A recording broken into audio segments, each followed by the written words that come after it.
Assalamu alaikum wa rahmatullah wa barakatuhu, chers frères et sœurs. La sagesse du Coran est infinie, et chaque sourate, chaque verset, porte en lui un message profond et intemporel. Connaître les raisons de leur révélation peut nous aider à mieux comprendre leur signification et leur impact dans nos vies. En nous penchant sur le contexte historique et les événements qui ont précédé la descente de certaines sourates, nous allons plonger au cœur de leur message. Aujourd'hui, nous allons découvrir pourquoi ces 4 sourates ont été révélées.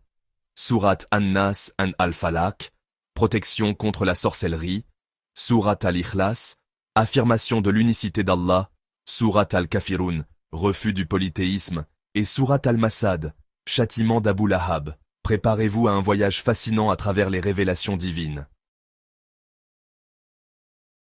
Imaginez le prophète, que la paix et les bénédictions de Dieu soient sur lui, frappé par une maladie mystérieuse. L'ange Gabriel révèle que c'est un maléfice, un acte de sorcellerie orchestré par un ennemi. 2 anges découvrent l'objet du sort, caché au fond d'un puits, sous une pierre. À chaque nœud d'effet, un verset des sourates An-Nas et Al-Falaq est révélé, devenant un bouclier divin contre les forces du mal. Ces sourates, récitées avec foi, deviennent une invocation puissante pour implorer la protection de Dieu. L'unicité de Dieu, pierre angulaire de notre foi, a souvent été mise à l'épreuve. Des érudits juifs de Khaïbar demandèrent au prophète de décrire Dieu, cherchant à semer le doute. L'ange Gabriel descendit avec la sourate Al-Ikhlas, proclamant l'unicité absolue de Dieu. Dit, il est Dieu, unique. Dieu, le seul, à être imploré pour ce que nous désirons. Il n'a jamais engendré, n'a pas été engendré non plus. Et nul n'est égal à lui. Al-Ikhlas est une déclaration d'amour et de soumission totale à Dieu, purifiant notre cœur de tout attachement autre que lui. À la Mecque, les polythéistes proposèrent un compromis au prophète. Adorons tes dieux une année, et tu adoreras les nôtres une année.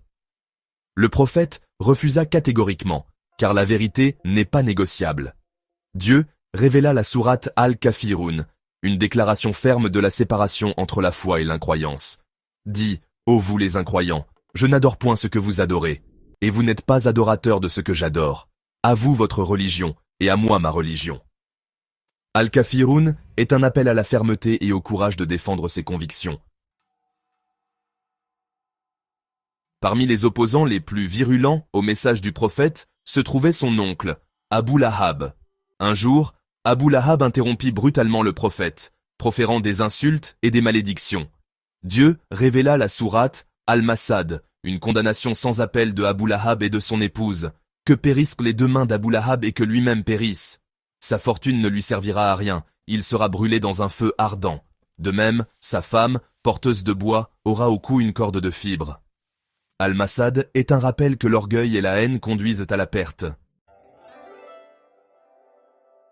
Chers frères et sœurs, ces 4 sourates portent en elles des messages universels et intemporels. Elles nous rappellent l'importance de la protection divine, de l'unicité de Dieu, de la fermeté dans la foi et des conséquences de l'opposition à la vérité. Quelle sourate vous a le plus marqué aujourd'hui? Méditez sur leurs enseignements et laissez-les éclairer votre cheminement spirituel. Ne manquez pas les prochains épisodes de notre série où nous continuerons à explorer ensemble les trésors cachés du Coran. Qu'Allah nous accorde la compréhension et la sagesse d'appliquer ses enseignements dans nos vies. Assalamu alaikum wa rahmatullah wa barakatuhu.